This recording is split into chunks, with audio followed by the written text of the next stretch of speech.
I'm giving everyone in my life the exact same thing for Christmas, and I spent the last 6 months putting it all together. So I've blocked all of them on here, and I want to show you guys what I got them for Christmas. First of all, I have to put everything in a basket, so I went thrifting for wicker baskets. I'm not going to show you them because they're kind of big and bulky, but we got 16 baskets for 35 people because I did one basket per household.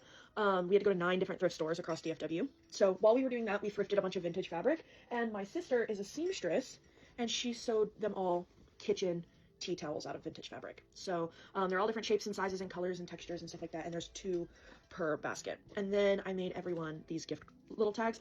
So the theme that I'm going with is I grew up in the Appalachian Mountains in kind of a really small and kind of isolated town, and then I moved to Texas, and all my friends and family are here, and so I do things a little differently than them sometimes just because of how I grew up, and they kind of make fun of me for that sometimes, and they call me a hillbilly, and I wanted to bring to them the joy of some of the things that I grew up with. So the theme this year is Happy Hillbilly Christmas. So I drew this little girl hitchhiking. It says Happy Hillbilly Christmas, love the Aldridges, and then it has the name of the recipient on the back. And so everything here I handmade to kind of represent the way I grew up. Everything has a very specific story behind it, but I'm not going to get into all that in this video. If you want to see it, let me know. I made fig jam. Everything in the jars is properly water bath canned, so it'll be shelf stable for years, and then once you open it, you have to refrigerate it. So I made homemade fig jam. I made apple butter. I made simple syrup. This simple syrup is made out of honeysuckle and kudzu. Kudzu is a plant that's like taking over the East Coast, but it's illegal to grow it in states where it's not already grown, so I had to have it brought in from the Appalachian Mountains to make this simple syrup. Sorry, my AC just kicked on. I made orange and clove infused honey.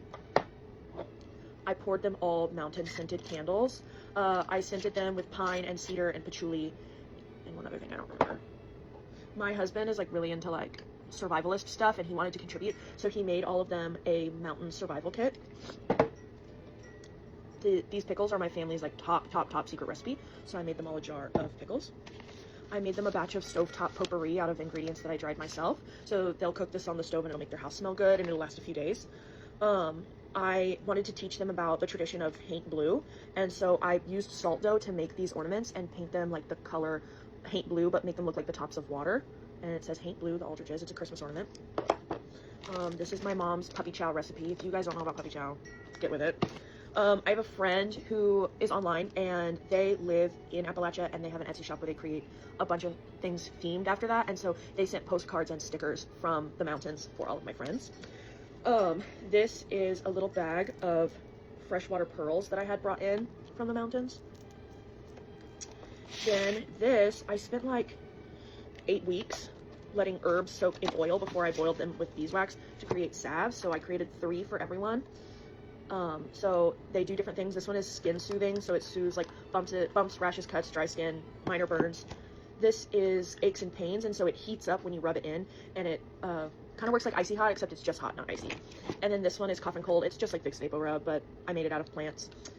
And then I fermented everyone their own bottle of wine out of blackberries that I mashed myself, and then also kudzu from the simple syrup. So this is blackberry and kudzu wine, and then I wax sealed it. Popping in to say I forgot to mention that I'm also making them 2 jars of hand-churned butter, but I will make those the day that I give the baskets. I'm making garlic and herb butter, and then Texas Roadhouse butter, just as a nod to Texas. And then lastly, like the big kicker, is that I'm really into ancestry, and so every single person, I tracked their family history all the way back to the Appalachian Mountains, and then I found photographs of their ancestors who lived in Appalachia, and I framed the photos, and I framed the photos, and then I wrote a biography of their ancestor's life, and this thing that shows them exactly how they're related to that ancestor, and to show them that like this culture is their culture too. And then, because they're always calling me a hillbilly, I wanted them to know that since they have Appalachian ancestors, that makes them an honorary hillbilly, and so I made them hillbilly identification cards on Canva. So that is what I'm getting everyone for Christmas. Let me know your thoughts.